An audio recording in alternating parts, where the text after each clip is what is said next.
The neutron was discovered shortly after, in 1932, and it has approximately the same mass as the proton, but is neutral in charge. A good way to remember. Today we're delving into Unit 2.2 of the first half of General Chemistry, which goes over atomic structure.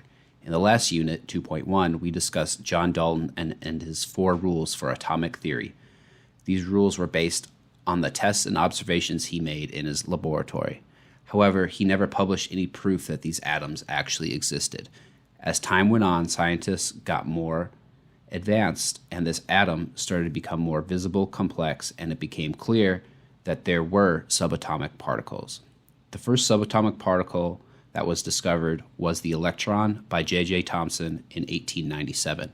Electrons are negatively charged subatomic particles that are common to all elements and are almost 1/2000th of the mass of the other subatomic particles.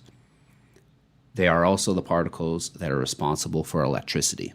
The subatomic particle proton was discovered next in 1919 and was the positively charged counterpart to the electron, but contains approximately 2,000 times the mass. The neutron was discovered shortly after, in 1932, and it has approximately the same mass as the proton, but is neutral in charge. A good way to remember all this is the P for proton mean positive, NEU in neutron is for neutral, and the electron is the only one left being negative. These discoveries ultimately led to the nuclear model. In the nuclear model, the protons and neutrons, which contain almost all the mass of the atom, are in the nucleus in the atom, while the electrons are spread out of the nucleus and are responsible for most of the volume of the atom. One way to visualize this volume distinction is if you imagine a hydrogen atom as the size of a football field, the size of the nucleus is a marble placed on the field.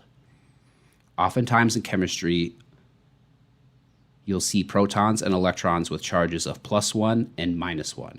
This is just for convenience sake, since they are equal in charge but opposite in sign.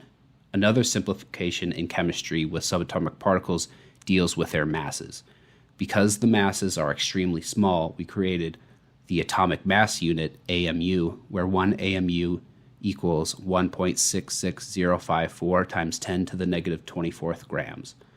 Protons weigh approximately 1.0073 AMUs, neutrons are 1.0087, and electrons are 5.486 times 10 to the negative 4th AMUs. So what makes the atoms of one element different than those of another? Fundamentally, it is the number of protons in the nucleus of that atom. That number of protons is the element's atomic number. Since atoms don't have a net positive or negative charge, there is the same number of electrons as protons. However, the number of neutrons of an element can vary. For example, with carbon, there are 6 protons and in most cases 6 neutrons. Since the protons and neutrons weigh approximately the same, the relative mass can be stated as 12, 6 plus 6, which we call the mass number. Other atoms of carbon can have 7 neutrons or even 8, which would give the mass numbers 13 and 14 respectively. The atoms with differing numbers of neutrons are called isotopes of each other. Thank you so much for spending your valuable time learning and bettering yourself. If you like the video and want to learn more, donate, or get tutoring, please check out my website, nocollegeneeded.org. You can use the code NCN for 20% off tutoring and any supplemental materials. If the subject isn't up yet, please be patient. I'm working on bringing them up as soon as I can.